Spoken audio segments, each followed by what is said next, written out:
The millionaire hired a fake girlfriend for his ex's party, but she stole the spotlight that night. Before we explore all the details of this incredible story, tell us where you're following us from and the time. Subscribe to the channel so you don't miss a thing, and let's embark on this journey together. She never thought her Tuesday would change everything. Jasmine adjusted the vintage hardcover on the display table, her fingertips tracing the golden letters embossed on the deep blue spine. The afternoon light filtered through the large windows of Between the Lines, casting warm patterns across the wooden floors of the cozy Brooklyn bookstore. At 27, she had grown to love this sanctuary of stories, where the scent of aged paper mixed with freshly brewed coffee from the corner cafe next door. Her dark brown skin glowed softly in the natural light, and her hair, a beautiful crown of tight coils, was pulled back into a low bun that revealed the graceful curve of her neck. She wore a cream-colored sweater that hugged her curves perfectly, paired with high-waisted jeans that made her feel both comfortable and confident. Jasmine had always possessed an understated elegance, the kind that didn't need designer labels to command attention. "Another romance novel?" teased Marcus, her co-worker, as he wheeled a cart of returns past her display. "Love stories never go out of style," she replied, with a gentle smile that reached her warm amber eyes. "Besides, everyone deserves to believe in happy endings." The bell above the entrance chimed, and Jasmine looked up from her arrangement. A tall figure stepped inside, and the entire atmosphere of the store seemed to shift. The man was striking, over 6 feet tall, with broad shoulders that filled out his charcoal gray suit impeccably. His dark hair was perfectly styled, and his steel blue eyes surveyed the bookstore with an intensity that made her pulse quicken. Braino Hart. She recognized him from magazine covers and society pages, though seeing him in person was entirely different. At 36, he carried himself with the confidence of a man who owned boardrooms and commanded respect. His jawline was sharp, his features aristocratic, and when he moved it was with the fluid grace of someone completely comfortable in his own skin. But there was something else in his expression, a tightness around his eyes that spoke of recent stress. "Can I help you?" Jasmine asked, approaching him with professional courtesy, though her heart had inexplicably started beating faster. Braino turned to face her fully, and for a moment he seemed to study her face with an intensity that made her breath catch. "Actually," he said, his voice deep and smooth with just a hint of vulnerability beneath the confidence, "I think you might be exactly what I need." Jasmine raised an eyebrow, her natural wit surfacing. "Well, that depends. Are you looking for a book recommendation or something more complicated?" A genuine smile tugged at the corner of his mouth, the first real expression she'd seen from him. "Definitely more complicated." He glanced around the nearly empty store, then back at her. "This might sound insane, but I have a proposition for you, and before you say no, hear me out." "I'm listening," Jasmine said, crossing her arms but maintaining an open expression. There was something about his directness that intrigued her, even as warning bells chimed softly in the back of her mind. "I need a date, not just any date. I need someone to accompany me to my ex-fiancé's birthday party this Saturday, someone who can hold their own in a room full of—" He paused, searching for the right words. "Challenging people." Jasmine's eyebrows rose higher. "Your ex-fiancé's party? That sounds like the premise of a very complicated book." "More complicated than you know," Braino admitted, running a hand through his hair, a gesture that made him seem suddenly more human, less like the untouchable businessman from the magazines. "Look, I'll be honest with you. 3 years ago, she left me at the altar, in front of 300 guests. It was humiliating." The vulnerability in his voice made something inside Jasmine's chest tighten with unexpected sympathy. "I'm sorry. That must have been devastating." "It was. And now she's getting married again, and she specifically invited me to her birthday party, which is really just another engagement celebration. I think she wants to see if she can still affect me." Jasmine studied his face, noting the way his jaw tightened when he spoke about his ex. "And can she?" "Not in the way she hopes," he said quietly, "but I'd rather not walk in there alone, giving her the satisfaction of thinking I'm still the broken man she left behind." "So, you want me to be your—" "What exactly?" "My girlfriend, just for one evening. I'll pay you, of course." "Stop!" Jasmine held up a hand, her expression shifting from curious to slightly offended. "I'm not an escort, Mr. Hart. That's not— I didn't mean—" Braino looked genuinely flustered for the first time since entering the store. "I'm not asking for anything inappropriate. I just need someone intelligent, confident, and genuine to stand beside me for a few hours. Someone who won't be intimidated by wealth or status. Someone who can be herself. Jasmine tilted her head, studying him. Why me? You don't even know me. Because, he said, his voice becoming softer, more sincere, in the 5 minutes we've been talking, you've made me feel more like myself than I have in months. You're not trying to impress me or use me for something. You're just real. The honesty in his words caught her off guard. Jasmine felt her defenses wavering slightly, though she maintained her composed exterior. This is crazy. Completely, Breno agreed. But sometimes crazy is exactly what we need. She was quiet for a long moment, her mind racing. There was something about Breno that drew her in, not just his obvious attractiveness, but the way he looked at her like she mattered, like her opinion held weight. It had been a long time since anyone had looked at her that way. What exactly would this involve? She found herself asking. One evening, I pick you up, we go to the party together, we leave together. You get to wear a beautiful dress, eat expensive food, and help a man salvage a little dignity. And in return, name your price. Jasmine shook her head. If I were to even consider this, and I'm not saying I am, it wouldn't be about money. Then what would it be about? She looked into his steel blue eyes and saw something there that made her pulse race again. I'd have to think about it. Breno reached into his jacket and pulled out a business card, writing something on the back. My personal number. If you decide you're interested in helping a stranger navigate one very awkward evening, call me. He placed the card on the counter between them, his fingers brushing hers briefly as he did. The contact sent an unexpected jolt of electricity up her arm. Think about it, Jasmine, he said, and she realized she'd never told him her name. At her surprised look, he smiled. Your name tag. As he turned to leave, Jasmine called after him. How do you know I won't just take your money and disappear? Breno paused at the door, looking back at her with an expression that was both serious and amused. Because something tells me you're the kind of woman who finishes what she starts. The bell chimed as he left, and Jasmine stood alone in the suddenly quiet bookstore, staring at the business card in her hand and wondering if she'd just been offered the most dangerous opportunity of her life. 3 days later, Jasmine was still carrying his card in her purse.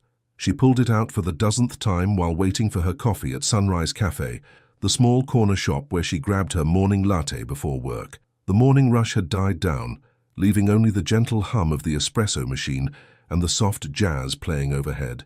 Through the large windows, Brooklyn was waking up, joggers passing by, commuters hurrying to the subway, life moving at its familiar pace. How you're staring at that thing like it's gonna bite you, observed Kendra, the cafe owner, as she wiped down the counter. A woman in her 50s with silver-streaked braids and knowing eyes, Kendra had become something of a mother figure to Jasmine over the past 2 years. It's complicated, Jasmine murmured, tucking the card back into her wallet. Honey, the best things usually are. What's got you so twisted up? Jasmine hesitated. She hadn't told anyone about Breno's proposition. It felt too surreal, too dangerous to voice out loud. Someone asked me to do something that could either be really exciting or really stupid. Those two things ain't mutually exclusive, Kendra said with a knowing smile. Sometimes the stupidest things we do turn out to be the most important. Before Jasmine could respond, her phone buzzed. An unknown number. Her heart rate immediately spiked as she recognized the possibility of who it might be. Hello, Jasmine. The deep familiar voice made her stomach flutter. It's Breno. I hope you don't mind me calling. She stepped outside the cafe, needing the fresh air. How did you get my number? I asked Marcus at the bookstore.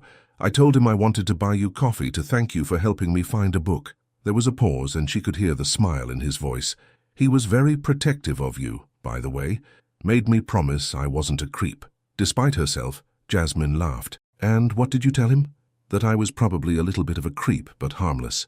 Honesty, I appreciate that. She found herself relaxing against the cafe's brick wall, watching the morning light filter through the trees lining the street. Have you thought about my proposition? Jasmine closed her eyes. She had thought about little else. I have. And I think you're insane. Probably. Does that mean you're saying no? She was quiet for a long moment, listening to the sounds of the city around her. Car horns, distant laughter, the rumble of the subway beneath her feet. Normal life continuing while she stood on the precipice of something entirely different. Where would this party be? She heard herself ask.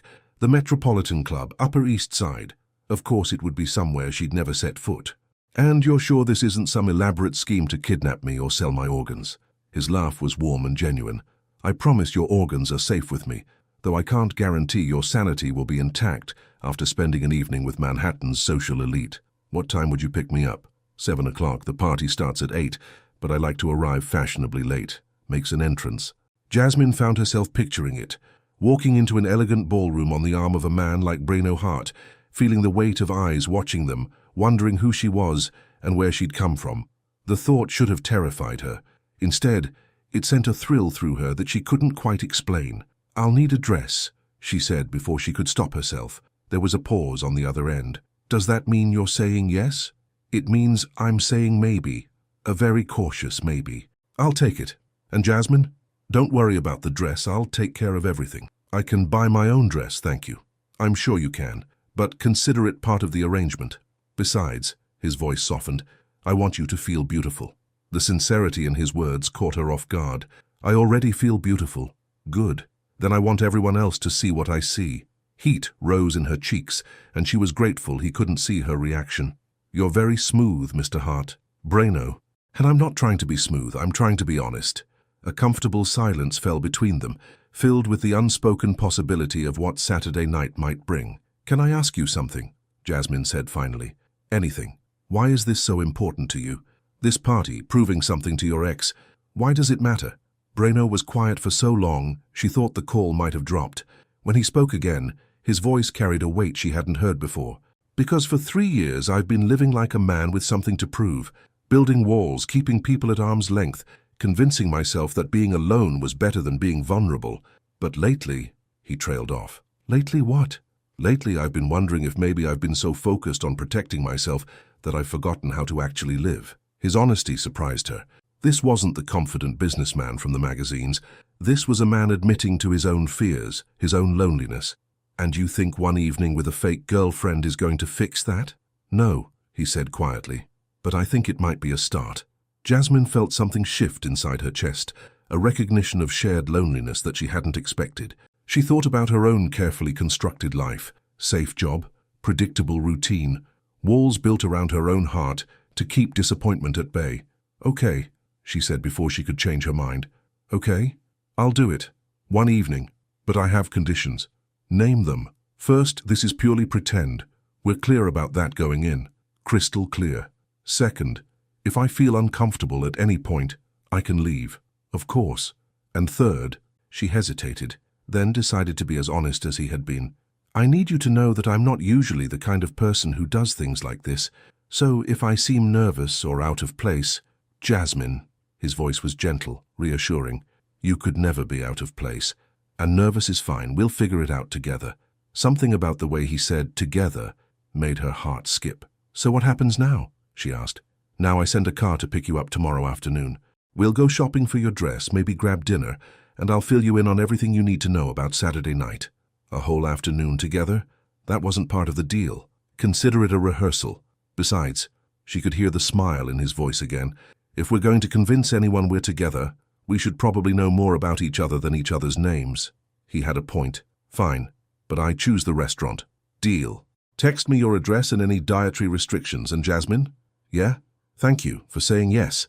After they hung up, Jasmine stood outside the cafe for several more minutes, staring at her phone and trying to process what she'd just agreed to.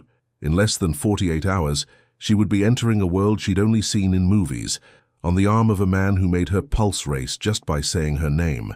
She walked back into the cafe, where Kendra was arranging pastries in the display case. "You look like a woman who just made a decision," Kendra observed. "I think I just agreed to something completely crazy." "Good for you, honey. Life's too short for safe choices." As Jasmine headed to work, Breno's business card now safely tucked away in her wallet, she couldn't shake the feeling that she'd just stepped off a cliff and was about to discover whether she could fly. The question was, would Breno be there to catch her if she fell? The Blacktown car felt like something from another world. Jasmine smoothed her hands over her dark jeans as the driver navigated through Manhattan traffic, trying not to stare too obviously at the plush leather interior and the small bar built into the partition.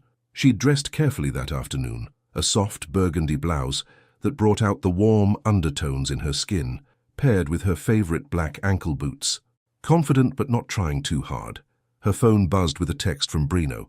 "Almost there. Hope you're ready for an adventure." Before she could respond, The car pulled up in front of a boutique on Madison Avenue that looked like it belonged in a fairy tale. The storefront was elegant and understated, with floor-to-ceiling windows showcasing a single stunning gown on a mannequin. No price tags in sight, never a good sign for her budget, even if Breno was paying. "Miss Richardson," the driver's voice through the intercom made her jump. "Mr. Hart is waiting inside." Miss Richardson. She almost corrected him, then realized this was probably part of whatever story Breno had constructed. Fake girlfriend, fake name. She was already living a lie, and they hadn't even bought the dress yet. The boutique's interior was even more intimidating than the exterior. Soft classical music played while impeccably dressed staff moved between racks of gowns that probably cost more than Jasmine made in 3 months. Crystal chandeliers cast everything in warm, flattering light, and fresh white orchids sat on every surface. "Jasmine!" She turned to find Breno rising from a velvet armchair in the corner, and her breath caught. Gone was the business suit from their first meeting. Today he wore dark jeans that fit him perfectly, a charcoal cashmere sweater that emphasized his broad shoulders, and a black leather jacket that made him look less like a businessman and more like trouble. His hair was slightly tousled, as if he'd been running his hands through it, and when he smiled at her, she felt that familiar flutter in her stomach. "You look beautiful," he said, approaching her with the easy confidence that seemed to be his default setting. "You clean up pretty well yourself," she replied, proud that her voice came out steady despite the way he was looking at her. "Jasmine, this is Camille," Breno said, gesturing to an elegant woman with silver hair and impeccable posture who seemed to materialize beside them. "She's going to help us find you the perfect dress." Camille looked Jasmine up and down with the practiced eye of someone who dressed wealthy women for a living. "Stunning bone structure," she murmured, more to herself than to them. "And that skin, we can work with anything. What's the occasion?" "A birthday party," Breno answered smoothly. "Something elegant but not overly formal. She needs to be comfortable." "And memorable," Camille added with a knowing look. "Follow me." As they moved deeper into the boutique, Jasmine found herself walking beside Breno, acutely aware of his presence. When his hand touched the small of her back to guide her around a display, the contact sent warmth spreading through her entire body. "You okay?" he asked quietly, noticing her slight tension. "This feels very pretty woman," she admitted under her breath. His laugh was soft and warm. "Except you're not a prostitute and I'm not buying your services. I'm asking for your help." "The line feels a little blurry from where I'm standing."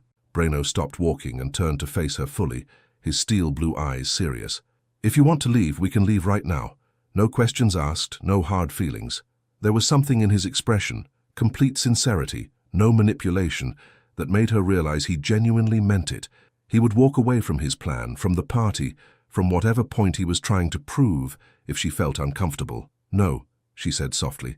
"I want to stay." The relief in his smile was subtle but unmistakable. "Wonderful," Camille interrupted, holding up a midnight blue gown that sparkled like starlight. "Let's start with this." For the next hour, Jasmine found herself in a montage she'd only seen in movies. Dress after dress, each more beautiful than the last, emerald silk that brought out her eyes, deep burgundy velvet that hugged her curves, classic black that made her feel like Audrey Hepburn. Breno sat in his chair, offering opinions when asked, but mostly just watching her with an intensity that made her pulse race.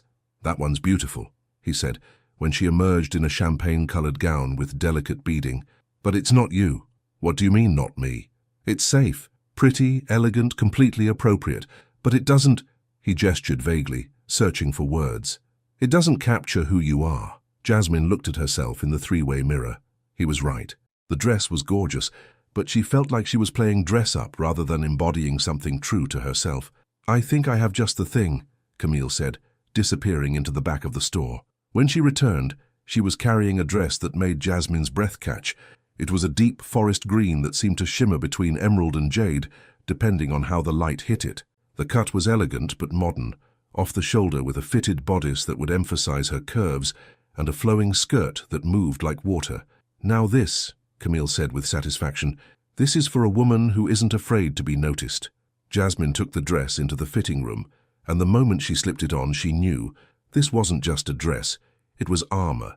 It was confidence made fabric. When she looked in the mirror, she didn't see someone playing pretend. She saw herself, elevated. She stepped out of the fitting room, and Breno's reaction was immediate and visceral. He stood up slowly, his eyes never leaving her face, and for a moment he seemed to forget how to speak. "Jasmine," he said finally, his voice rougher than usual. "That bad?" she asked, though she could see in his expression that it was anything but. "That perfect." The way he was looking at her, like she was something precious and powerful, made heat rise in her cheeks. She turned to face the mirror, and for a moment she understood what he'd been trying to explain. This dress didn't hide who she was, it amplified it. "I'll take it," she said, surprising herself with the decisiveness in her voice. "Excellent choice," Camille beamed.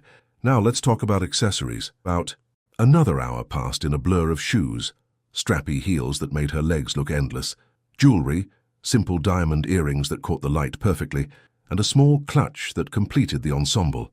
Through it all, Breno watched and occasionally offered input, but mostly he seemed content to observe her transformation.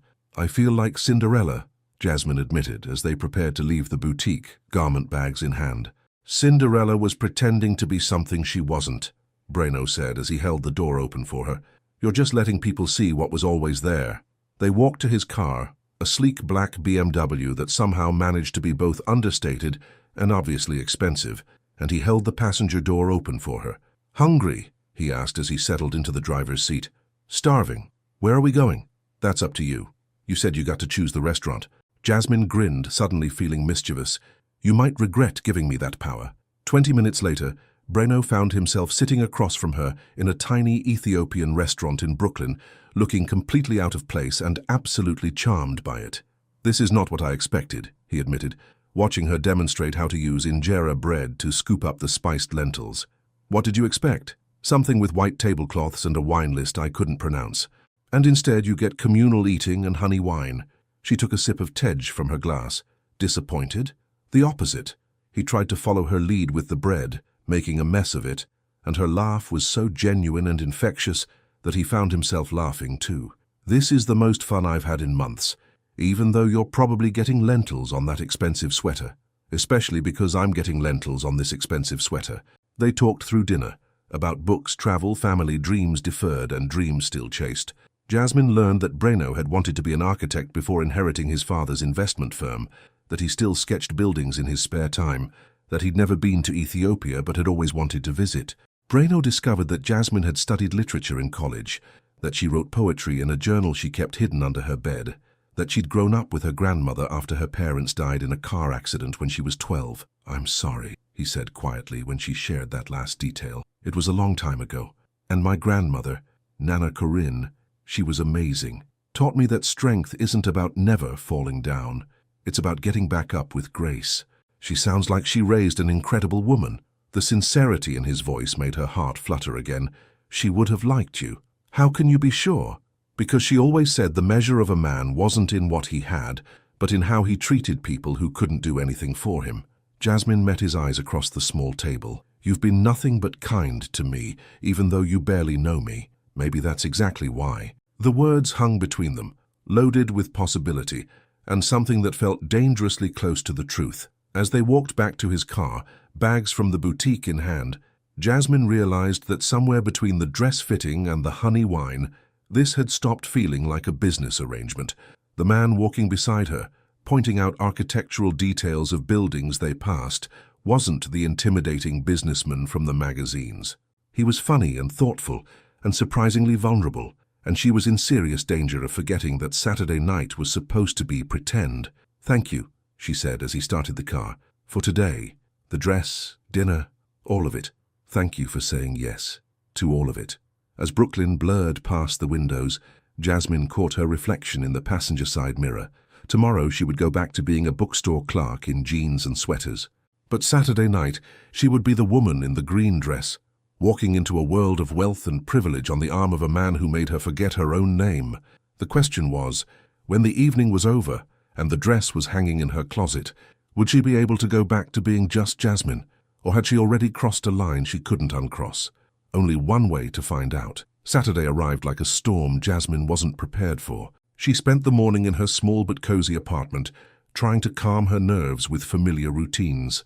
Coffee in her favorite mug, a ceramic piece painted with sunflowers that her grandmother had given her, a long bath with lavender oils, painting her nails a deep burgundy, that would complement the green dress hanging on her bedroom door like a beautiful threat. Her apartment reflected her personality perfectly. Warm hardwood floors covered with vintage rugs, bookshelves lining every wall, plants thriving in the large windows that overlooked the tree-lined street. It was modest but carefully curated, each piece chosen for meaning rather than expense. Tonight she would leave this sanctuary and enter a world where everything was chosen for its price tag. By 5 o'clock, she had changed her mind about going approximately 17 times. Her phone buzzed with a text from Breno. "Car will be there at 6:45. You're going to be incredible tonight." The confidence in his words steadied her. She could do this. She was doing this for him, yes, but also for herself, to prove that a girl from Brooklyn could walk into Manhattan's most elite circles and belong there, even if just for one night. The transformation began at 6. She slipped into the green dress and once again felt that surge of power and confidence.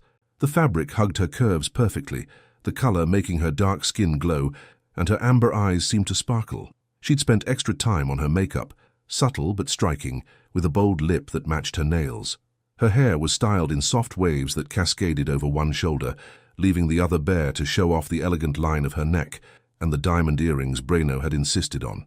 When she looked in her full-length mirror, she barely recognized herself. This woman looked like she belonged in ballrooms and society pages. This woman looked like she could capture the attention of any man in any room. At exactly 6:45, her buzzer rang. "Miss Richardson," came the driver's voice through the intercom.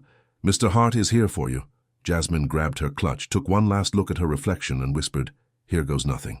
The elevator ride down felt like descending into another life. When the doors opened, Breno was standing in her modest lobby, looking like he'd stepped out of a magazine.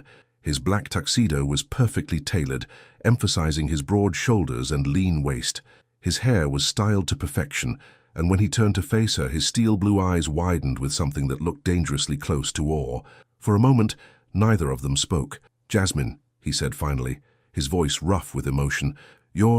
"Is it too much?" she asked, suddenly self-conscious under the intensity of his gaze. "You're perfect." He stepped closer, and she caught his scent. Expensive cologne mixed with something uniquely him that made her pulse race. Absolutely perfect. He offered her his arm, and as she took it, she felt the solid warmth of him through his jacket. "Ready for this?" "No," she admitted with a nervous laugh, "but I'm doing it anyway." The ride to the Metropolitan Club passed in a blur of Manhattan lights and final preparations. Breno filled her in on key details. His ex-fiancée's name was Delphine Montclair. She was marrying a tech mogul named Harrison Vale, and the guest list read like a who's who of New York society. "The important thing to remember," he said as they neared their destination, "is that we've been together for 3 months. We met at a gallery opening in Chelsea. You're an art consultant, successful in your own right, not impressed by money or status. Art consultant, you have a literature degree and excellent taste. It's not that much of a stretch. And how serious are we supposed to be?" Breno's hand found hers in the darkness of the car. "Serious enough that people believe I'm completely gone for you." The warmth of his fingers intertwined with hers sent electricity up her arm. "And are you? Completely gone for me?" He turned to look at her, and in the passing streetlights she saw something in his expression that made her breath catch. "That's the problem, Jasmine. I'm not sure I'm acting anymore."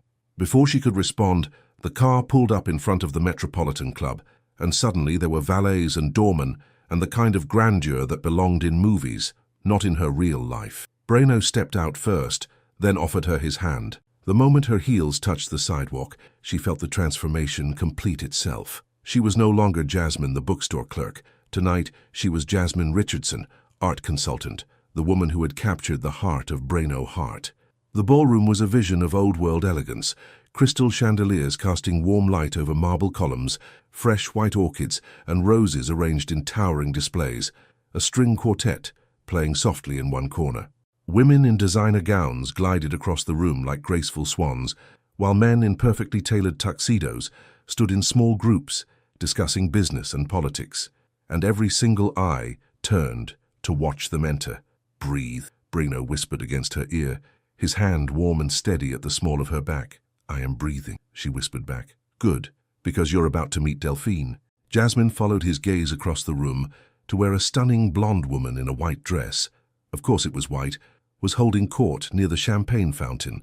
Delphine Montclair was everything Jasmine had expected and feared. Tall, willowy, with the kind of effortless elegance that came from generations of privilege. Her dress probably cost more than Jasmine's rent for 6 months, and she wore it like armor. "She's beautiful," Jasmine said honestly. "She is," Breno agreed. "And completely cold. I should have seen it sooner." As if sensing their presence, Delphine looked up, her pale blue eyes finding Breno across the crowded room. Her smile was practiced and sharp as a blade. "She's coming over," Jasmine murmured. "Stay close to me," Breno said, his arm tightening protectively around her waist. Delphine approached with the confidence of a woman who had never been denied anything she wanted. Up close, she was even more intimidating. Porcelain skin, perfectly sculpted features, and a smile that never quite reached her eyes. "Breno," she purred, air-kissing him on both cheeks. "I'm so glad you could make it. And you must be—" Her gaze shifted to Jasmine, assessing and dismissive in the span of a heartbeat. "Jasmine Richardson," Jasmine said smoothly, extending her hand with a confidence she didn't entirely feel. "Congratulations on your engagement." Delphine's handshake was firm but brief. "Thank you, and what do you do, Jasmine?" "I'm an art consultant. I help private collectors acquire pieces for their homes and offices." "How interesting." Delphine's tone suggested it was anything but. "And how did you two meet?" "Gallery opening in Chelsea," Breno said, his hand finding Jasmine's waist again. "Jasmine was representing a piece I was interested in. One conversation and I was completely captivated." The way he said it, looking directly at Jasmine with warmth and admiration, made her heart skip. For a moment she forgot they were acting. "How romantic," Delphine said, though her expression suggested she found it anything but. "Well, I do hope you'll enjoy the party. The wine is exceptional, and Harrison spared no expense on the entertainment." As she glided away, Jasmine let out a breath she didn't realize she'd been holding. "That went well," Breno said with a slight smile. "She hates me. She's intimidated by you. There's a difference." Before Jasmine could ask what he meant, a waiter appeared with champagne, and suddenly they were swept into the social whirlwind of the party. Breno introduced her to business associates, old friends and society fixtures, and to her surprise, Jasmine found herself enjoying the conversations. People were genuinely interested in her opinions about art, her recommendations for galleries, her thoughts on the city's cultural scene. "You're a natural at this," Breno murmured during a quiet moment as they stood near the windows overlooking Central Park. "I'm as surprised as you are." "I'm not surprised at all. You're intelligent, beautiful, and genuine. Of course people are drawn to you." The sincerity in his voice made her chest tight.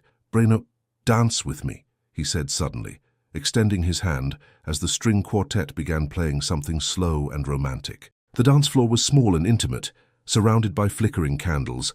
When Breno pulled her into his arms, Jasmine felt like the rest of the world faded away. His hand was warm against her back, his other hand holding hers gently but securely. They moved together as if they'd been dancing for years, not minutes. "This is nice," she said softly, looking up into his steel blue eyes. "Better than nice," he replied, spinning her gently before pulling her close again. She could feel the solid warmth of his chest against hers, could smell his cologne and something uniquely him underneath it. When he looked at her like this, like she was the only woman in the room, like she mattered, it was easy to forget that this was all pretend. "Jasmine," he said, his voice lower, more intimate. "Yeah? I need to tell you something." Her heart started beating faster. "What?" "This thing between us. I know we said it was fake, but, well, isn't this cozy?" They turned to find Delphine standing at the edge of the dance floor, her smile sharp and predatory. Behind her stood a man Jasmine assumed was Harrison Vale, tall, silver-haired, with the kind of confidence that came from knowing his net worth. "Delphine," Breno said carefully, his arms still around Jasmine. "I was just telling Harrison about your new friend." He was curious about her background. The way she said friend made it clear she thought Jasmine was something much less respectable. "Jasmine is an art consultant," Breno said evenly, "very successful in her field." "Of course she is," Delphine said with a laugh that was like ice-breaking, "though I have to say the dress is lovely, very bold choice for someone in your position." The insult was subtle but unmistakable. Jasmine felt heat rise in her cheeks, but before she could respond, Breno stepped closer to Delphine, his voice dropping to a tone Jasmine had never heard from him before, dangerous and protective. "Careful, Delphine. You're talking about the woman I love." The words hung in the air like a declaration of war. Delphine's eyes flashed with something ugly, while Harrison looked uncomfortable with the sudden tension. but it was Jasmine who felt like the ground had shifted beneath her feet. Because when Breno said those words, "the woman I love," she saw something in his eyes that had nothing to do with acting, and everything to do with truth. The silence stretched like a taut wire ready to snap. Jasmine felt her world tilt as Breno's words echoed in her mind. "The woman I love." The way he'd said it, fierce, protective, completely genuine, sent her heart racing for reasons that had nothing to do with their charade. Around them, the party continued in elegant whispers and clinking glasses, but she felt suspended in this moment of raw honesty. Delphine's perfectly composed mask slipped for just an instant, revealing something sharp and wounded underneath. "How touching," she said, recovering with the practiced ease of someone accustomed to social warfare, "though I do wonder how well you really know each other." 3 months, wasn't it? "Long enough," Breno replied, his arm tightening protectively around Jasmine's waist. "Is it?" Delphine's smile turned predatory. "Then surely you know about Jasmine's background." The threat in her voice was unmistakable. Somehow, in the few hours since they'd arrived, Delphine had done research. Jasmine's stomach dropped as she realized what was coming. "I know everything I need to know," Breno said evenly, but Jasmine could feel the tension radiating from his body. "Do you?" Delphine stepped closer, her voice dropping to a conspiratorial whisper that Harrison and several nearby guests could still hear. "Did you know that your sophisticated art consultant works at a bookstore in Brooklyn? That she lives in a tiny apartment above a laundromat? That she—" "Stop!" Jasmine's voice cut through Delphine's words like a blade. The crowd around them had grown, drawn by the unmistakable scent of scandal. Jasmine could feel their eyes on her, could hear the whispered speculation beginning to ripple through the ballroom. Her cheeks burned with humiliation, but beneath the embarrassment something else was rising. Anger. "You want to know about my background?" Jasmine said, her voice carrying clearly across the suddenly quiet space around them. "I work at a bookstore because I love books. I live in Brooklyn because that's where I'm from and I'm proud of it.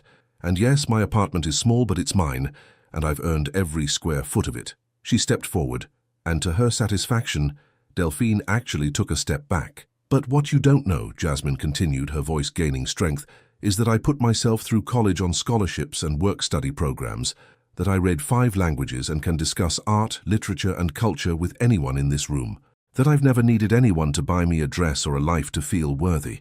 The ballroom had gone completely silent now. Even the string quartet seemed to have stopped playing.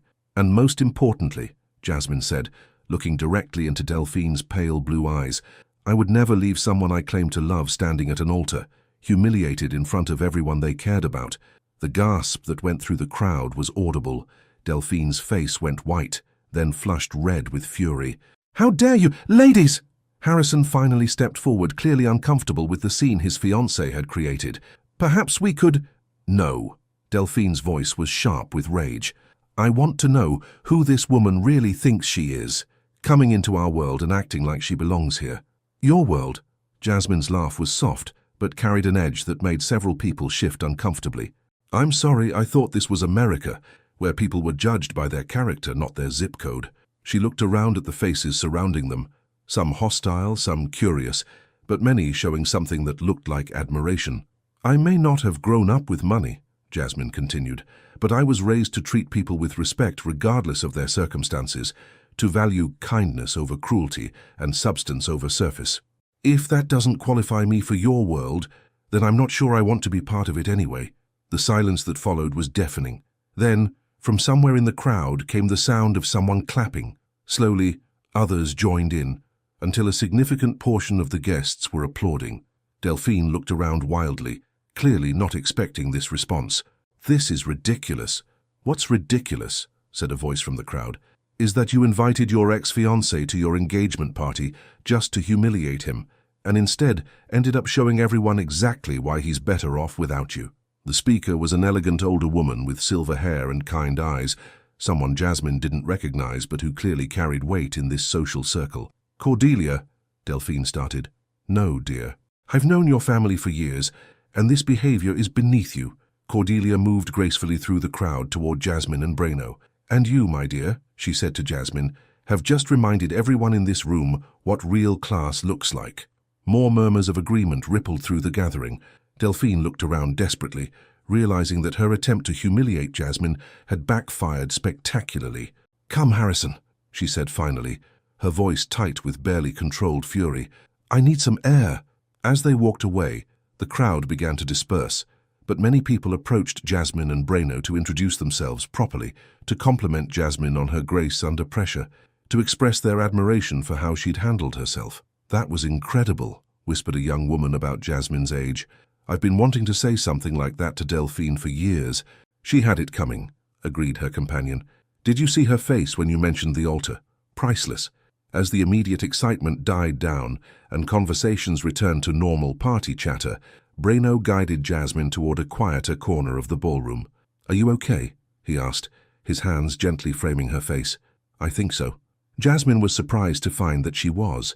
The confrontation had been terrifying, but standing up for herself, and for him, had felt empowering.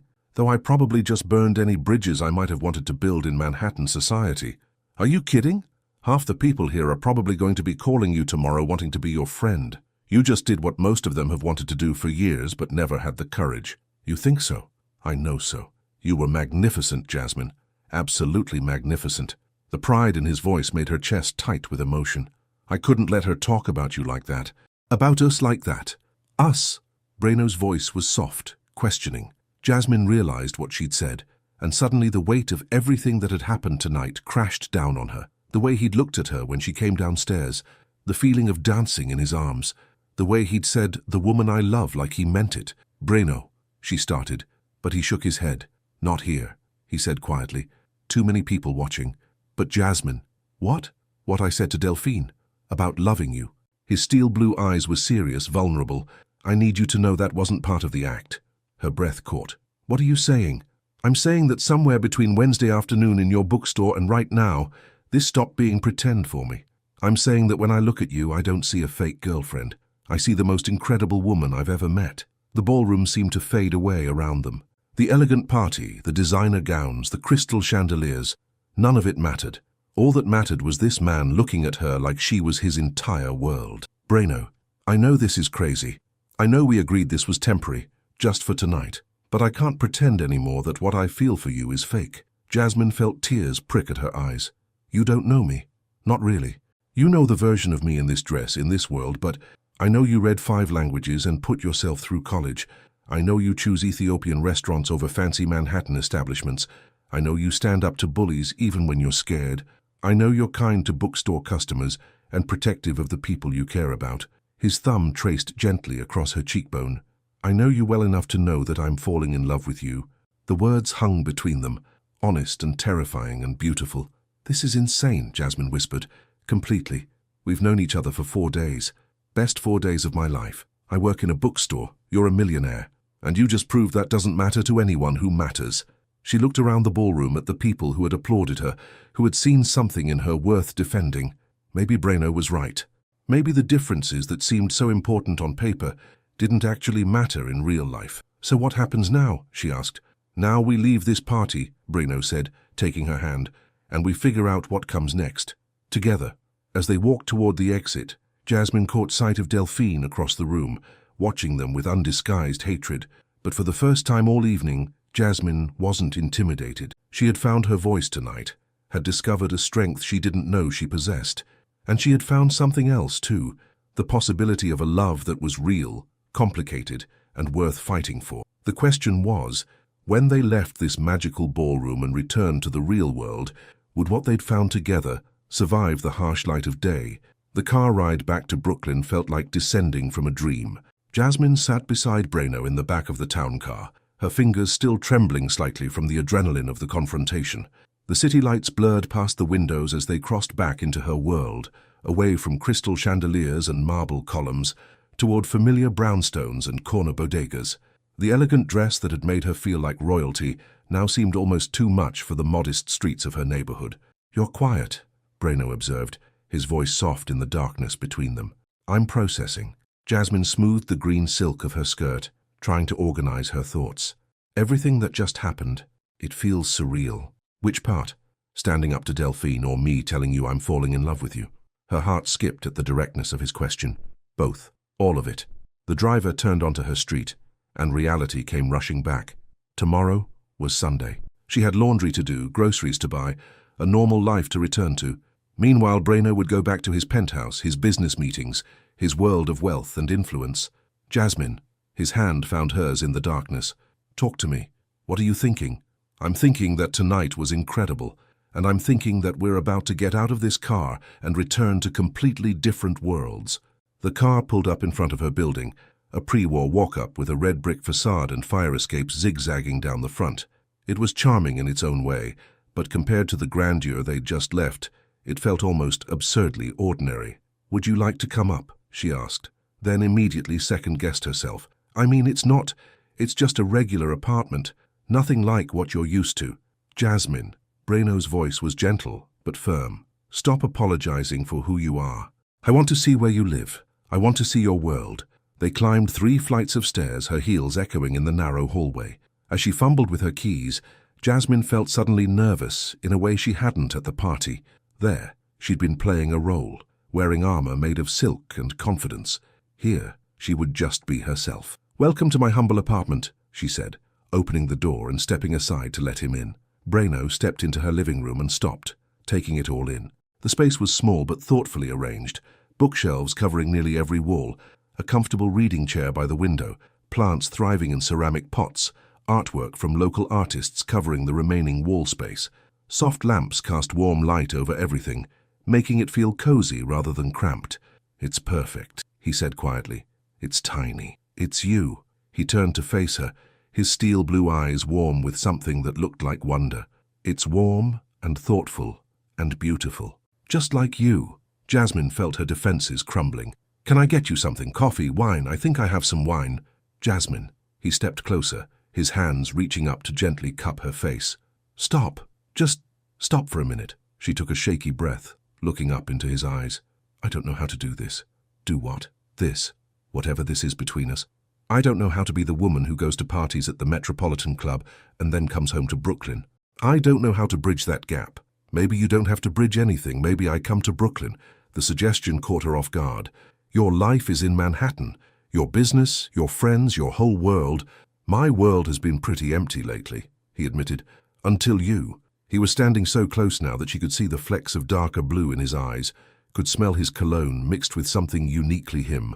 When he looked at her like this, like she was precious and wanted, it was hard to remember all the reasons this was complicated. Braino, she whispered, I know it's crazy. I know we've only known each other for 4 days, but I've never felt anything like this before. His thumb traced gently across her cheekbone. When I saw you in that bookstore, something shifted.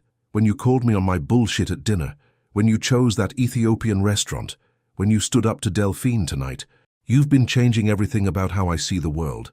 And how do you see it now? Like maybe there's room in it for something real, something that isn't about status or appearances or proving anything to anyone, something that's just us. The sincerity in his voice made her chest tight. But what does that look like in real life? You have board meetings and business dinners and you have a job you love and a life you've built and dreams I want to hear about. His other hand found her waist, drawing her closer. We figure it out together day by day. Standing there in her small apartment, still wearing the dress that had made her feel like Cinderella, Jasmine realized that the magic wasn't in the ball gown or the ballroom.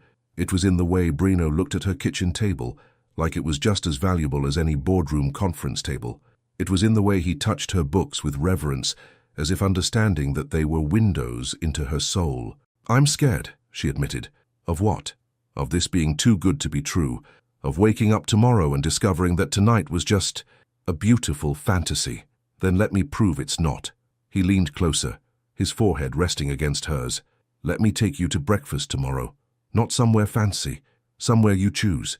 Let me meet your friends, see your bookstore, understand what matters to you. Let me show you that this isn't about the dress or the party or anything except you and me. The offer was tempting and terrifying in equal measure. And if it doesn't work, if we're too different, then we'll figure that out too. But Jasmine, his voice dropped to a whisper. What if it does work? What if this thing between us is as real as it feels?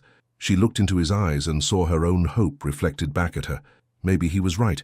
Maybe the differences that seemed so important were just obstacles they could overcome together.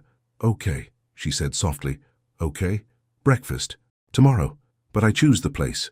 His smile was radiant. Deal. For a moment, they just stood there, looking at each other in the soft light of her apartment. Then Breno's hand slid into her hair, and he was kissing her, soft and sweet and full of promise. Jasmine melted into him, her hands fisting in his tuxedo jacket, and for the first time all evening, everything felt simple and right. When they broke apart, both breathing slightly harder, Breno rested his forehead against hers again. "I should go," he said reluctantly. "Let you get some sleep." "Probably," she agreed, though she made no move to step away from him. "But I don't want to. I don't want you to either."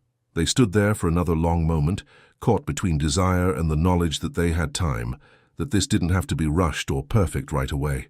"Tomorrow," Breno said finally, pressing a soft kiss to her forehead. "I'll pick you up at 10. I'll be ready." As he moved toward the door, he paused, looking back at her standing in her green dress in her small, perfect apartment. "Jasmine." "Yeah? Thank you. For tonight, for being brave enough to say yes, for being exactly who you are. You've given me something I didn't even know I was missing." After he left, Jasmine stood in her living room for a long time, touching her lips where he'd kissed her and trying to process everything that had changed in one extraordinary evening. She carefully hung the green dress in her closet, removed the diamond earrings and changed into her comfortable pajamas, but as she lay in bed, staring at the ceiling and listening to the familiar sounds of her neighborhood, she couldn't shake the feeling that her life had just taken a turn towards something beautiful and unknown. Tomorrow would be the real test. Tomorrow, without the magic of ball gowns and champagne, they would discover if what they'd found was strong enough to survive in the daylight. But for tonight, she let herself believe in fairy tales that came true and princes who fell in love with bookstore girls from Brooklyn. Tomorrow could wait. Jasmine woke to sunlight streaming through her bedroom windows and the sound of her phone buzzing on the nightstand. For a moment she lay still, the events of the previous night feeling like a vivid dream. Had she really stood up to Delphine Montclair in front of Manhattan's elite? Had Breno really kissed her in this very apartment and told her he was falling in love with her? The text message on her phone confirmed it was all real. "Good morning, beautiful. Still on for breakfast? I've been thinking about you since I left." A smile spread across her face as she typed back, "Good morning. Yes to breakfast. Fair warning, you're about to experience the best pancakes in Brooklyn." His response came immediately. "Can't wait. See you at 10. Jasmine climbed out of bed and padded to her bathroom, catching sight of herself in the mirror. Her hair was tousled from sleep, her face free of makeup, wearing an old college t-shirt and cotton shorts. This was the real her, no designer dress, no professional styling, just Jasmine on a Sunday morning. In a few hours, Breno would see this version of her too. She showered and chose her outfit carefully, not trying to impress but wanting to look like herself at her best. Dark jeans that fit her perfectly, a soft cream-colored sweater that brought out the warmth in her skin, and comfortable ankle boots. She left her hair in its natural waves and applied just enough makeup to look polished without trying too hard. At exactly 10 o'clock, her buzzer rang. "Be right down," she called through the intercom, grabbing her purse and jacket. When she stepped outside, Breno was leaning against a car, not the town car from last night, but a sleek navy blue sedan that somehow managed to look expensive and understated at the same time.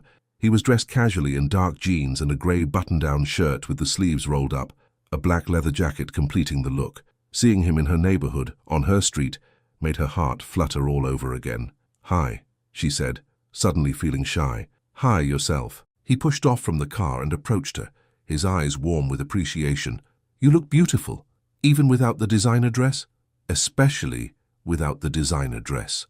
He leaned down and kissed her cheek, the simple gesture sending warmth through her entire body. "Ready to show me these legendary pancakes?"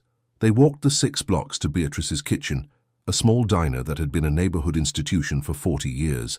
The morning was crisp and clear, perfect for walking, and Jasmine found herself relaxing as they strolled past familiar sights, the corner market where she bought her groceries, the small park where she sometimes read on weekends, the coffee shop where she'd agonized over his business card just days ago. "Tell me about growing up here," Breno said as they walked. "You mean Brooklyn?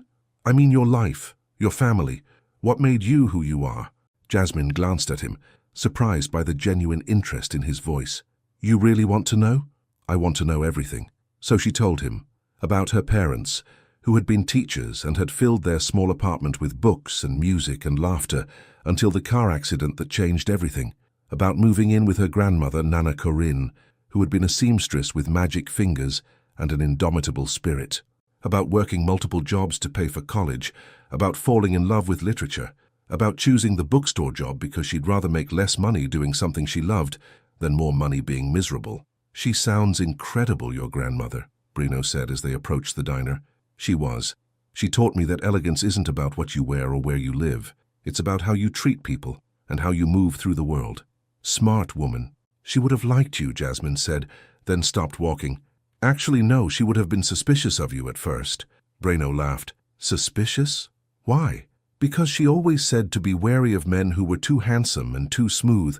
She'd have made you prove you were worth my time." "And how would I have done that?" Jasmine considered this as they reached the diner's entrance. "By showing up, consistently, by being the same person in public and in private, by treating her corner bodega owner with the same respect you'd show a CEO.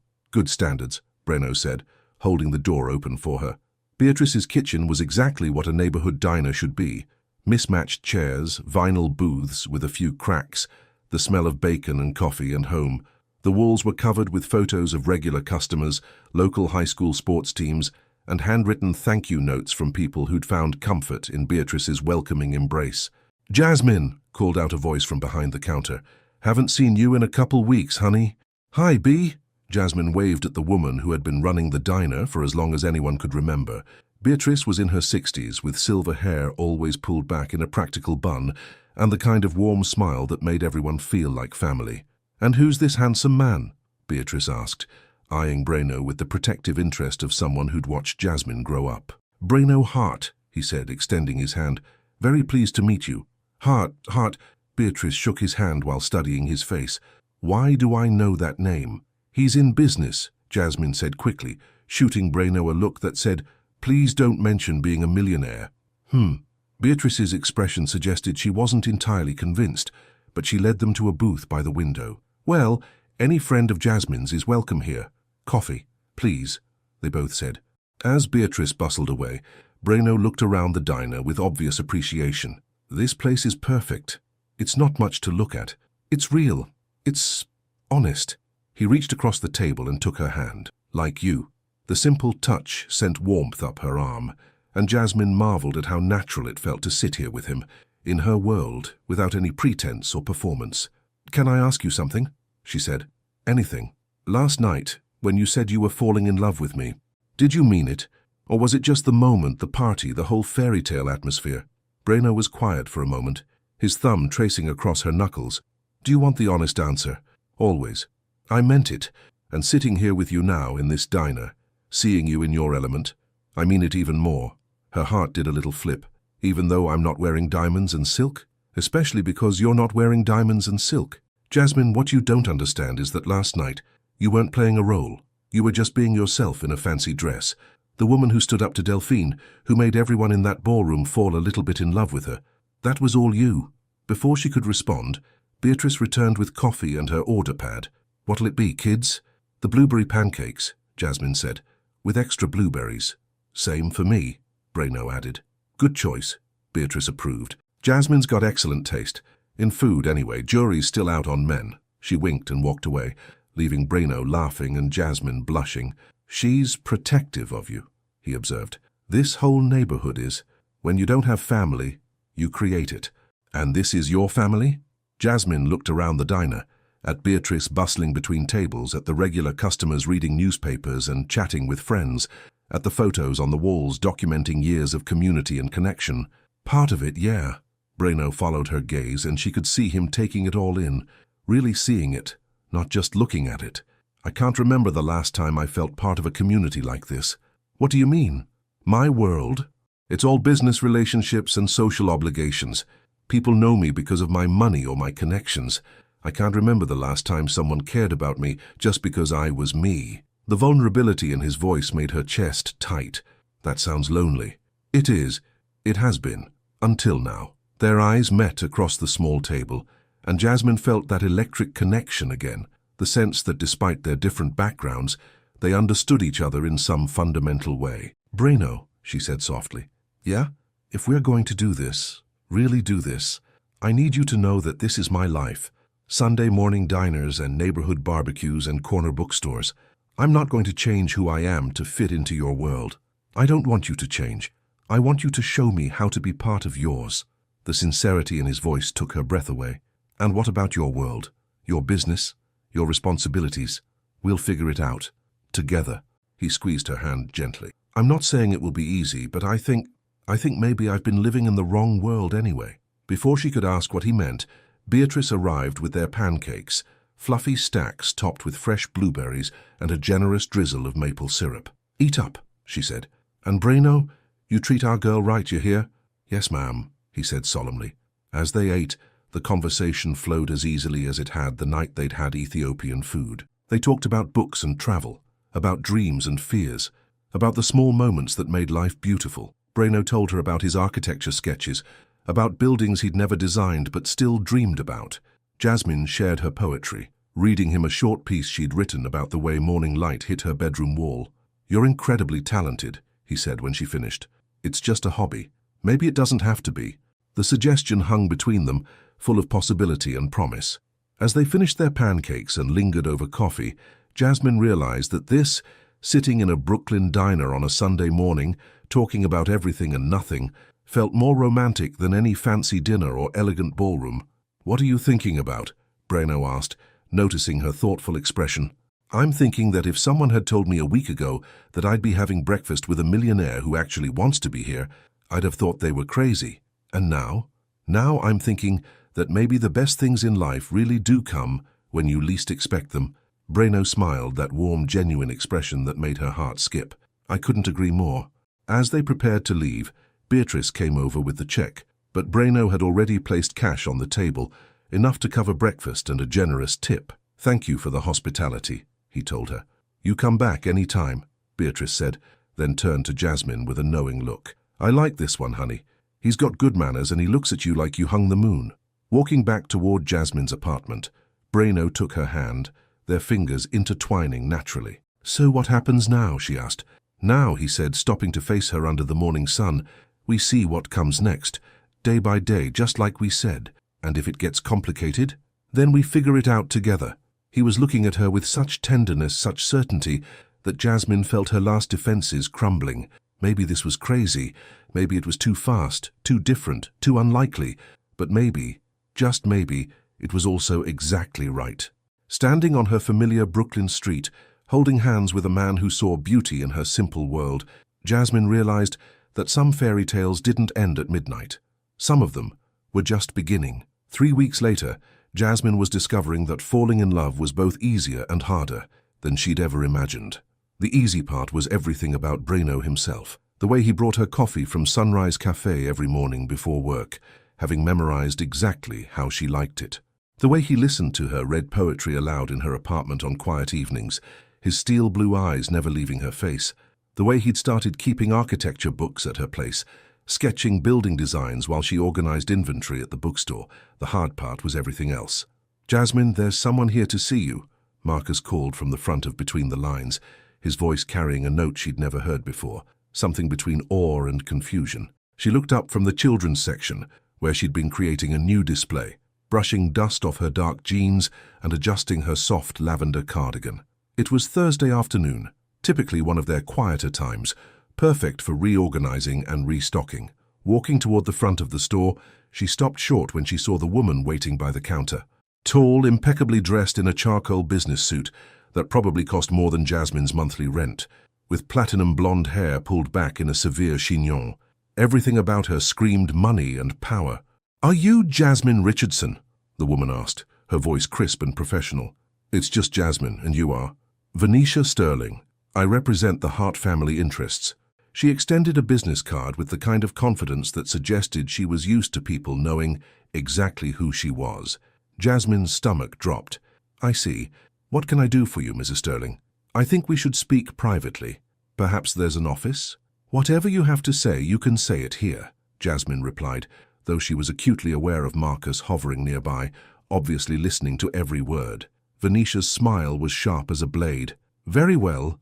I'm here to discuss your relationship with Breno Hart. I'm not sure that's any of your business. I'm afraid it is. You see, Breno is about to close the largest deal in his company's history, a merger that would make Hart Investments one of the most powerful firms on the East Coast. The other parties involved are traditional in their values. They prefer to do business with men who share their conservative outlook on appropriate partnerships. The implication hit Jasmine like a physical blow. Appropriate partnerships. A young woman from Brooklyn working in a bookstore with no family connections or social standing. It's not the image they're looking for in a business partner's personal life. The words were delivered with surgical precision, designed to cut deep. Jasmine felt heat rise in her cheeks, but she kept her voice steady. "And you think I should—" "What? Disappear? I think you should consider what's best for everyone involved, Breno included." Venetia reached into her briefcase and pulled out a check, placing it on the counter between them. "This should be more than enough to help you start fresh somewhere else. Perhaps pursue that poetry you're so passionate about." Jasmine stared at the check. The amount written there was staggering, more money than she'd see in 5 years of working at the bookstore. Enough to pay off her student loans, move somewhere new, maybe even publish her work. "You investigated me," she said quietly. "We investigate everyone who gets close to our clients. It's nothing personal. It feels pretty personal." Jasmine picked up the check, looking at it for a long moment, then deliberately tore it in half. "I'm not for sale, Ms. Sterling." For the first time, Venetia's composure cracked slightly. "You're making a mistake. This deal is worth hundreds of millions of dollars. Are you really willing to cost Breno everything he's worked for just because you've convinced yourself this little romance is real?" "What I'm convinced of," Jasmine said, her voice gaining strength, "is that any business partners who would judge someone based on who they love aren't the kind of people worth doing business with." How naive. This is the real world, Miss Jasmine. Feelings don't pay the bills or build empires. Maybe not. But they build something more important. And what's that? A life worth living. Venetia stared at her for a moment, then smiled coldly. "We'll see how romantic you feel when Breno loses everything because of you." After she left, the bookstore felt unnaturally quiet. Marcus approached slowly, his expression concerned. "Who was that?" he asked. "Trouble," Jasmine replied, picking up the torn pieces of the check and throwing them in the trash. But as the afternoon wore on, Venetia's words echoed in her mind. Hundreds of millions of dollars, everything he's worked for. What right did she have to potentially cost Breno his future? She'd seen how passionate he was about his work, how much the business meant to him. By the time Breno arrived to pick her up for dinner, Jasmine had worked herself into a state of quiet panic. "Hey, beautiful," he said, leaning over the counter to kiss her cheek. "How was your day?" "Fine," she lied, trying to smile normally. "Yours?" "Long meetings, but good. The Hartwell merger is moving forward faster than expected." His eyes lit up with excitement. "Jasmine, this could change everything for the company, for my future." Her heart sank. That's wonderful." He studied her face, his expression shifting to concern. "You okay? You seem off. Just tired. Maybe we could skip dinner tonight? I have some things I need to take care of." "Of course. But are you sure you're all right?" "I'm fine," she said, the lie tasting bitter in her mouth. That evening, alone in her apartment, Jasmine found herself staring at her phone, Breno's contact information on the screen. She needed to tell him about Venetia's visit, about the choice she might be forcing him to make. But every time she started to dial, she imagined his face when he realized that being with her could cost him everything. 3 days passed. 3 days of Breno's increasingly concerned texts and calls, of her making excuses to avoid seeing him. She threw herself into work, staying late at the bookstore, reorganizing sections that didn't need reorganizing, anything to keep her mind busy. On Sunday morning, when her buzzer rang at exactly 10 o'clock, she almost didn't answer it. "Jasmine, it's me. We need to talk." His voice through the intercom was gentle but firm. She buzzed him up, her hands shaking slightly as she waited for the knock on her door. When she opened it, Breno looked tired and worried, his usually perfect hair disheveled as if he'd been running his hands through it.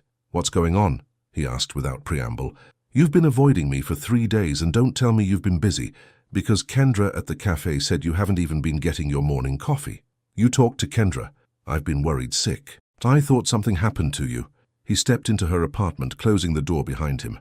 "Talk to me, Jasmine. What's wrong?" She took a deep breath, knowing there was no way to make this easier. "Someone came to see me at the bookstore. Venetia Sterling." Breno's face went very still. "Venetia came to see you. She offered me money to disappear from your life, said I was bad for your image, that I could cost you some important merger." For a long moment, Breno didn't speak. When he did, his voice was dangerously quiet. "She offered you money. A lot of money, enough to change my life." And And I told her I wasn't for sale. Jasmine wrapped her arms around herself. But Breno, if being with me is going to cost you your future, stop. He crossed the room in 2 quick strides, taking her face in his hands. Just stop right there. But the merger, fuck the merger. The vehemence in his voice surprised her. You don't mean that. I absolutely mean that. Jasmine, look at me. His steel blue eyes were fierce, determined. Do you really think I would choose any business deal over you? Over us? It's hundreds of millions of dollars. It's money. Just money. And if the Hartwells are the kind of people who would judge me based on who I love, then I don't want their money anyway. But your company, your employees, will be fine. There are other deals, other opportunities. But there's only one you. His thumbs traced across her cheekbones. Besides, I've been thinking lately that maybe it's time for a change anyway. What do you mean? I mean, maybe I don't want to run my father's investment firm for the rest of my life. Maybe I want to design buildings. Maybe I want to do something that actually matters. The possibility in his voice made her heart race. Breno, I've been sketching plans for boutique hotels, private residences, beautiful buildings that tell stories, architecture that's not just functional, but inspiring. He smiled, and she could see the excitement building in his expression. What if we started something together? My own architecture firm and maybe your own bookstore cafe, or even a small publishing house. We? You and me. Your knowledge of literature and culture, my business experience and design background. We could create our own world together. The vision he was painting was intoxicating, but Jasmine forced herself to stay grounded. That's a beautiful dream, but dreams don't pay the bills. Actually, they do. I have enough money saved to start fresh, to build something from scratch that's truly ours. A life where we both get to pursue what we love. His excitement was infectious. Jasmine, we could have our own little empire. Something that's completely ours. She stared at him. This man who was willing to walk away from hundreds of millions of dollars to build a life with her. You're serious. Dead serious. I love you, Jasmine. Not the version of you in a designer dress, not some fantasy, but you. The woman who reads poetry and fights for what she believes in and makes me want to be better than I am. He pulled her closer. I'm not losing you because some narrow-minded businessman can't see what I see. And what do you see? I see my future. I see the woman I want to build a life with, create something meaningful with. I see home. The sincerity in his voice broke down her last defenses. I love you too, she whispered. So much it scares me. Then let's be scared together. Let's build something beautiful together. As he kissed her, soft and deep and full of promise, Jasmine realized that sometimes the biggest risks led to the most extraordinary rewards. Maybe they were crazy to think they could build a life together, start a business together, change the world together. But maybe, just maybe, crazy was exactly what the world needed. The question was, would love really be enough to overcome everything standing in their way? 2 months later, Jasmine thought she had learned what happiness looked like. It looked like Breno bringing her coffee every morning, then staying to help Marcus reorganize the fiction section before heading to his own work. It looked like evenings spent in her apartment, him sketching building designs, while she read manuscripts from aspiring poets who'd started submitting work after word spread that she was considering starting a small press. It looked like lazy Sunday mornings at Beatrice's kitchen, where Bea had started automatically bringing them the usual without asking. It looked like planning a future together, one dream at a time. What do you think about this one? Breno asked, turning his sketchpad toward her. They were sitting in her living room on a rainy Thursday evening, surrounded by architectural drawings and manuscript pages. The design showed a small building with large windows and clean lines, welcoming but sophisticated. It's beautiful. What is it? Your bookstore cafe. I was thinking somewhere in Park Slope, maybe that corner space near the subway that's been empty for months. His eyes lit up with the excitement she'd grown to love. Ground floor for the bookstore and cafe, office space upstairs for the publishing house. What do you think? Jasmine studied the drawing, her heart swelling with possibility. I think it's perfect. I think you're perfect. Perfect enough to quit your job and take a leap of faith with me. The question had been hanging between them for weeks. Breno had already given notice at Hart Investments, much to his board's dismay, and Venetia Sterling's barely concealed fury. The Hartwell merger had fallen through exactly as Venetia had predicted, but instead of regret, Breno seemed lighter, freer, more like himself than she'd ever seen him. I'm scared, Jasmine admitted. Of what? Of failing, of this being too good to be true, of waking up one day and realizing we got caught up in some beautiful fantasy. Breno set down his sketchpad and moved closer to her on the couch, taking her hands in his. "Look at me, Jasmine." She did, meeting his steel blue eyes that had become her anchor in just a few short months. "This isn't a fantasy. You're not a fantasy. We're building something real together, step by step." His thumb traced across her knuckles. "But if you're not ready—" "I am ready," she said quickly. "I want this. I want us. I want everything we've been dreaming about." "Then what's stopping you?" Before she could answer, her phone rang. The caller ID showed a number she didn't recognize, but something about it made her stomach clench with unease. "Hello? Is this Jasmine?" The voice was young, female, and shaking with emotion. "Yes, who is this?" "My name is Thalia. Thalia Hart. I'm Breno's sister." Jasmine's eyes flew to Breno, who had gone completely still beside her. "I'm sorry, what?" "I know he hasn't mentioned me. We haven't spoken in 3 years, not since the thing with Delphine." The girl's voice was barely a whisper. "But I need to see him. Something's happened with our father, and I don't know who else to call." "What's wrong?" Breno asked, having heard enough to understand. "Is that him? Is he there?" Thalia's voice cracked. "Breno, please. Dad's in the hospital. They think it might be his heart. He's been asking for you." Breno took the phone from Jasmine's numb fingers. "Thalia, where are you?" "Mount Sinai. He collapsed at the office this afternoon. The doctors won't tell me anything because I'm not his emergency contact, and you're—" Her voice broke completely. "You're all I have left." Jasmine watched Breno's face cycle through emotions she'd never seen before. Shock, pain, fear, and something that looked like shame. "I'll be right there," he said quietly. "Really? You'll come?" "I'm on my way." After he hung up, they sat in silence for a long moment. The rain continued to patter against the windows, and the architectural drawings that had seemed so full of promise just minutes before now felt like artifacts from a different life. "You have a sister," Jasmine said finally. Have. I don't know." Breno ran his hands through his hair, that gesture she'd come to recognize as his tell when he was overwhelmed. "It's complicated. Everything with family is complicated." "Why didn't you tell me about her?" "Because I've spent 3 years trying to forget she exists." The harshness in his voice surprised her. "Breno." "When Delphine left me at the altar, Thalia sided with her, said I probably deserved it, that I was too controlling, too focused on work, too much like our father." His voice was bitter with old pain. "She was 19 and thought she knew everything about love and relationships. So when Delphine painted me as the villain, Thalia believed her. She was just a kid. She was my sister. She was supposed to be on my side." Breno stood up abruptly, pacing to the window. "Instead, she told me I was better off alone, that maybe Delphine did everyone a favor by showing me who I really was." Jasmine felt a chill run through her. "And you believed her?" "For a while, yeah. It confirmed everything I already thought about myself, that I was too damaged, too closed off, too much like my father to ever really love someone. Until now." "Until you."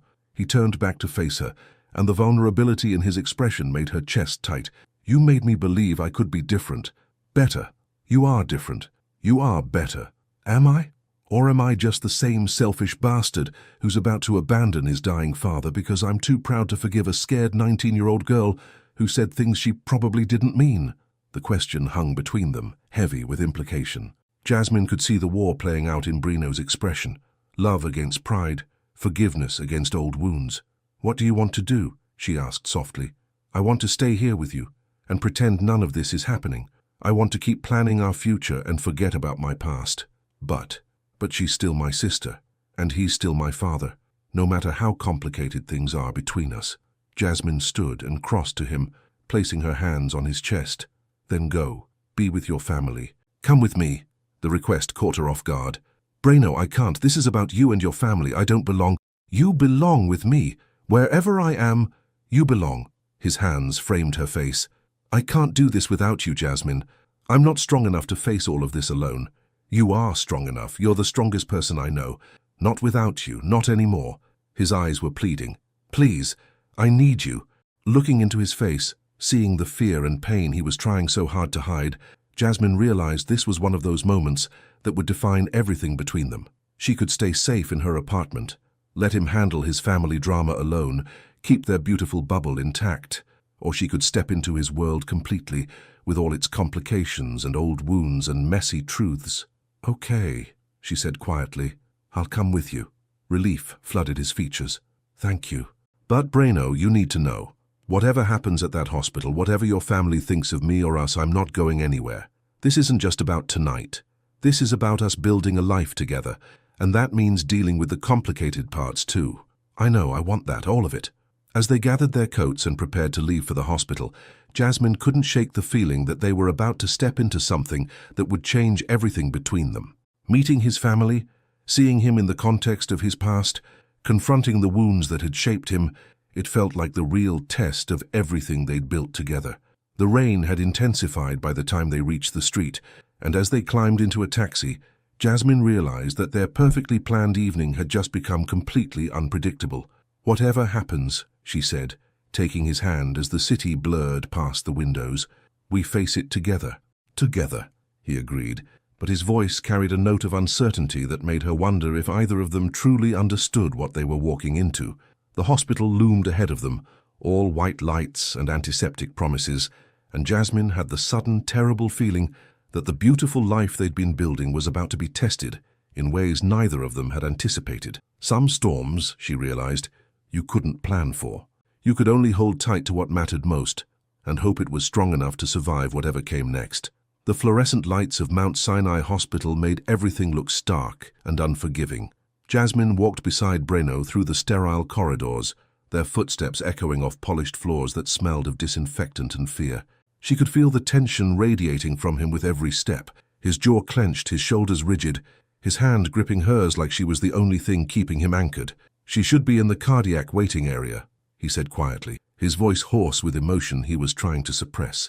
They found Thalia curled up in an uncomfortable plastic chair, looking impossibly young and fragile. She had Braino's steel blue eyes and the same aristocratic bone structure, but where he carried himself with confidence, she seemed to be folding in on herself. Her dark hair was pulled back in a messy ponytail, and she wore jeans and an oversized sweater that made her look like the college student she probably still was.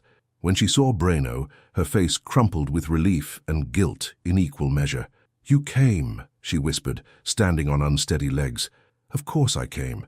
Braino's voice was carefully controlled, but Jasmine could see the emotion he was fighting to contain. "How is he?" "Stable for now. They said it was a mild heart attack, but—" Thalia's voice broke. "He looked so small, Braino, so fragile. I've never seen Dad look fragile before." For a moment neither sibling spoke. 3 years of hurt and pride and stubborn silence stretched between them like a chasm. "Thalia," Braino said finally, "this is Jasmine." Thalia turned to look at her properly for the first time, and Jasmine saw recognition flicker in her eyes. "You're the woman from the party, the one who stood up to Delphine. You heard about that. Everyone heard about that. It's been the talk of Manhattan society for months." A small, genuine smile crossed Thalia's face. "Cordelia Ashworth has been telling that story at every dinner party. She's quite fond of you." "Cordelia?" Jasmine looked confused. "The older woman who defended you that night," Braino explained. "She's been one of Manhattan's most influential socialites for 40 years. Her opinion carries weight." "Well," Thalia said, extending her hand to Jasmine, "anyone who can put Delphine Montclair in her place is all right in my book. I'm sorry we're meeting under these circumstances." Before Jasmine could respond, a doctor in scrubs approached them. "Are you the Hart family?" "Yes," Braino answered. "How is he?" "Stable. The heart attack was moderate, not severe, but at his age we need to be cautious. He's been asking for his son." The doctor looked between Braino and Thalia. "He specifically asked for Braino. Can I see him?" "For a few minutes. He needs rest, but—" The doctor's expression softened. "He's been quite insistent." As they walked toward the cardiac unit, Thalia caught Braino's arm. "Before you go in there, I need to tell you something. About 3 years ago. About what I said." Braino stopped walking. "Thalia, no, let me say this. I was 19 and stupid and heartbroken because the woman I idolized turned out to be cruel and petty, but instead of admitting I was wrong about Delphine, I blamed you. I said terrible things because I was angry at myself for being so naive." Tears were streaming down her face now. "I've regretted it every day for 3 years, but I was too proud to call, too ashamed to admit I was wrong. And then when I heard about Jasmine, about how happy you were." "You heard about Jasmine? Dad's been keeping tabs on you.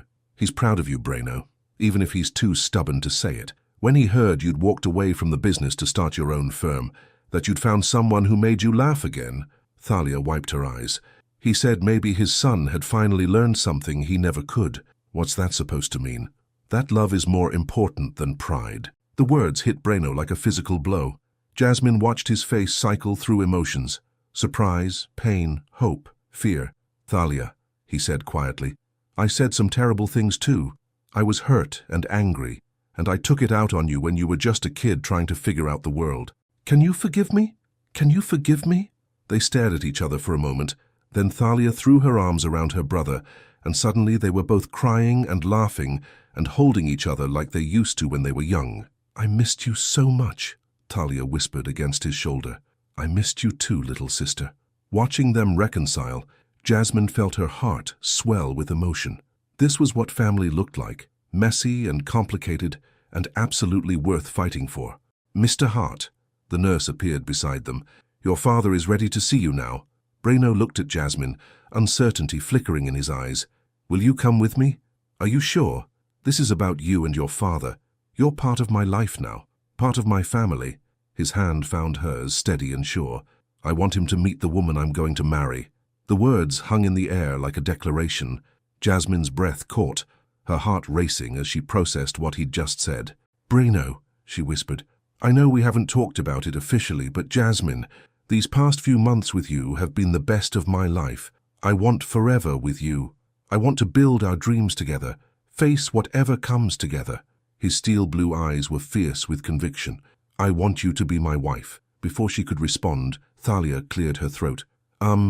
Not to interrupt this romantic moment, but Dad is waiting, and the nurse looks like she's about to throw us all out.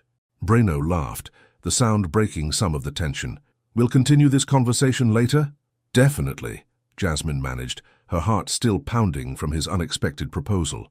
The cardiac unit was quieter than the rest of the hospital, filled with the steady beeping of monitors and the soft sound of ventilators.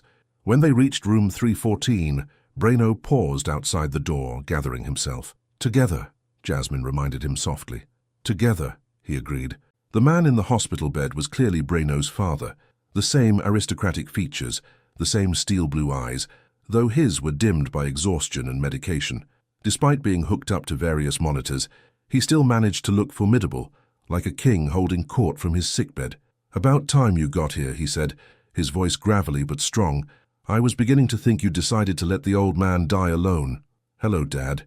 Breno approached the bed slowly, as if afraid his father might disappear. How are you feeling? Like I got hit by a truck, but I'm too stubborn to die yet. His eyes shifted to Jasmine, studying her with the same intensity she'd seen in Breno. And you must be the famous Jasmine, the woman who stole my son's heart and made him remember who he wants to be. It's nice to meet you, Mr. Hart, Jasmine said, stepping forward with more confidence than she felt. Nathaniel, and the pleasure is mine. I've heard quite a lot about you. You have. Did you think I wouldn't investigate the woman who convinced my son to walk away from $100 million merger? Nathaniel's smile was sharp, but not unkind. What I found was much more interesting than a business report. Dad, Breno warned, I found a woman who put herself through college, who chooses meaningful work over money, who stands up to bullies and inspires my son to be the man I always hoped he could be. Nathaniel's expression softened. I found someone who loves my son for who he is, not what he has. The approval in his voice was unmistakable. Jasmine felt tears prick at her eyes. Breno tells me you're planning to start your own business together, Nathaniel continued. A bookstore and publishing house, an architecture firm, building something from scratch. We're still planning, Breno said carefully. Good. Hart Investments can provide the startup capital. Dad, we don't need... It's not charity, son. It's an investment. In you, in your future, in the family you're building. Nathaniel's eyes moved between Breno and Jasmine.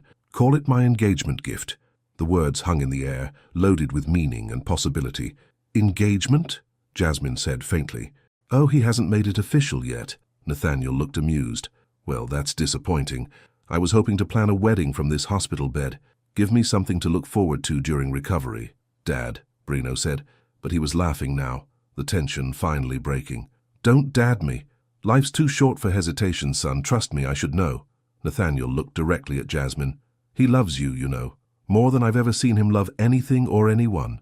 Don't let pride or fear or practicality get in the way of something beautiful. As visiting hours came to an end and they prepared to leave, Nathaniel caught Breno's hand. I'm proud of you, he said quietly, for walking away from the merger, for choosing love over money, for being brave enough to build the life you want instead of the one you inherited. I learned from the best, Breno replied, squeezing his father's hand. No, son, you learned to be better than the best. And that's all a father can ask for. Walking out of the hospital into the cool night air, Jasmine felt like they were stepping into an entirely new world. The crisis had brought clarity, the confrontation had brought healing, and somehow, in the midst of fear and uncertainty, everything had shifted into place. So, Breno said as they waited for a taxi, about what I said earlier. About marrying me? About marrying you. He turned to face her fully, his hands framing her face in the gentle way that always made her heart race. I know it's fast. I know it's crazy. But Jasmine, I can't imagine my life without you in it. It is fast, she agreed. It is crazy. But she looked up into his steel blue eyes, seeing all the love and hope and future possibilities reflected there. But sometimes the best things in life are fast and crazy. Is that a yes? Breno Hart, she said, rising on her toes to kiss him softly. That's absolutely a yes. As the taxi pulled up and they climbed inside, heading back toward Brooklyn and the life they were building together, Jasmine realized that some love stories didn't follow traditional timelines. Some love stories moved at the speed of the heart, and the heart, she was learning, didn't always wait for permission to recognize home. Their fairy tale had begun with a fake arrangement, but what they'd built was beautifully, perfectly real. 2 years later, the morning sun streamed through the large windows of Pages and Prose, casting golden light across the carefully arranged bookshelves and the small cafe tucked into the corner, where the scent of freshly brewed coffee mingled with the comforting smell of paper and ink. Jasmine Hart stood behind the counter, her wedding ring catching the light as she arranged a display of newly published books. The first titles from Hart Literary Press, the small publishing house she and Breno had built together. Her dark hair was pulled back in a loose bun, and she wore a soft green dress that brought out the amber in her eyes. At 29, she moved through her space with the confident grace of a woman who had found exactly where she belonged. Mrs.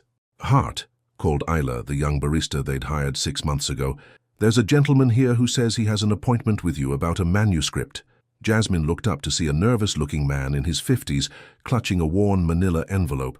She recognized the expression, hope mixed with terror, the look of someone who had poured their heart onto paper and was about to find out if anyone else would see the magic they'd tried to capture. Mr. Caldwell? She said warmly, coming around the counter. I'm so glad you could come in. Would you like some coffee? We can sit in the reading nook and talk about your work. As she settled into the comfortable armchair across from him, Jasmine caught sight of movement through the window. Breno was across the street standing in front of the building that would soon house Hart Architecture, talking animatedly with the contractor about the renovations. Even from a distance, she could see the excitement in his gestures, the way he moved his hands when he was describing a vision only he could see. The past 2 years had been a whirlwind of construction and creation, of turning dreams into reality, one careful step at a time. The bookstore cafe had opened 18 months ago and had quickly become a neighborhood gathering place. The small press had published 12 books so far, poetry collections, literary fiction, memoirs that might never have found a home with larger publishers but deserved to be read. Mrs. Hart, Mr. Caldwell's voice brought her attention back to the present. I wanted to thank you for agreeing to look at my work. When I read that interview you gave about publishing stories that matter rather than stories that sell. Every story matters to someone, Jasmine said gently. Tell me about yours. As he began to describe his novel, a love story set during the Korean War, inspired by his parents' courtship, Jasmine found herself thinking about love stories and how they began. Some started with grand gestures and dramatic moments. Others began quietly, in bookstores and over Ethiopian food, with conversations that revealed the shape of someone's heart. The bell above the door chimed, and she looked up to see Breno entering, his hair slightly disheveled from the wind, his face bright with the enthusiasm that still made her pulse quicken even after 2 years of marriage. Sorry to interrupt, he said, approaching their table with that careful respect he always showed her work. Just wanted to let you know the final inspection passed. We can start moving into the office space next week. Really? Jasmine felt her heart lift. Everything's ready. Everything's ready. His smile was radiant. Hart Architecture is officially open for business. Mr. Caldwell looked between them with interest. You're married to the architect? How wonderful. It must be amazing to build a life and businesses together. It has its challenges, Bruno said, settling into the chair beside Jasmine with easy familiarity.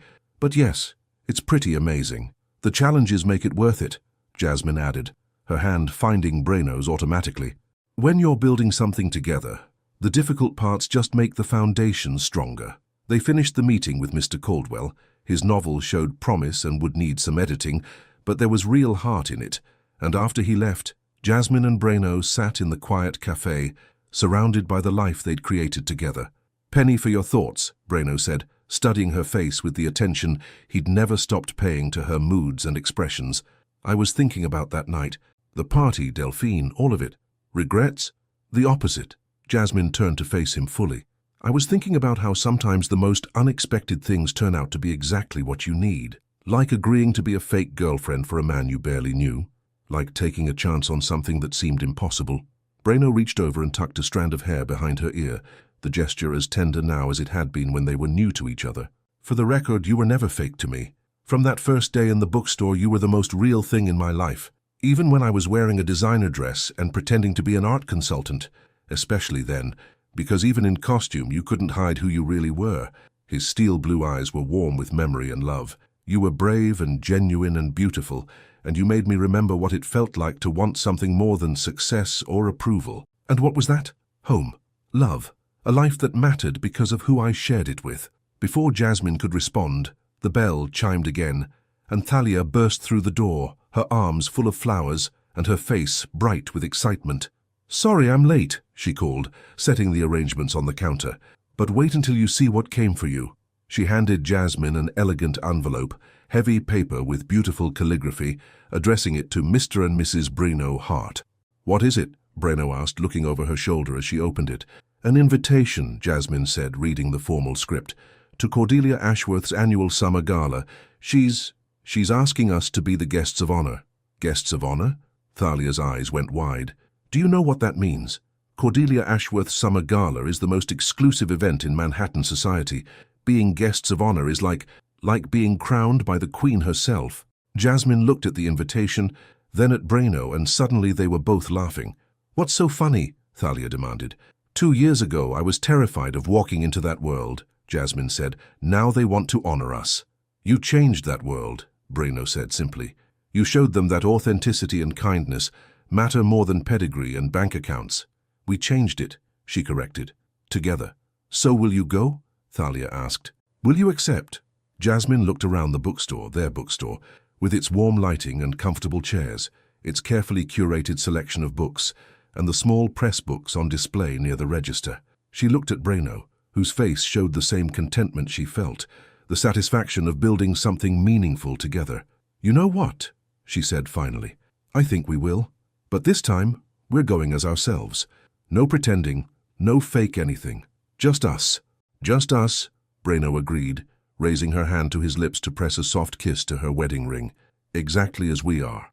As afternoon faded into evening, and they closed the store together, walking hand in hand back to their apartment, larger now, but still in Brooklyn, still surrounded by the community that had become their chosen family, Jasmine realized that the best love stories weren't about transformation. They were about recognition, about finding someone who saw you exactly as you were and loved you not despite your imperfections, but because of your wholeness. She had started as a bookstore clerk who dreamed of publishing poetry.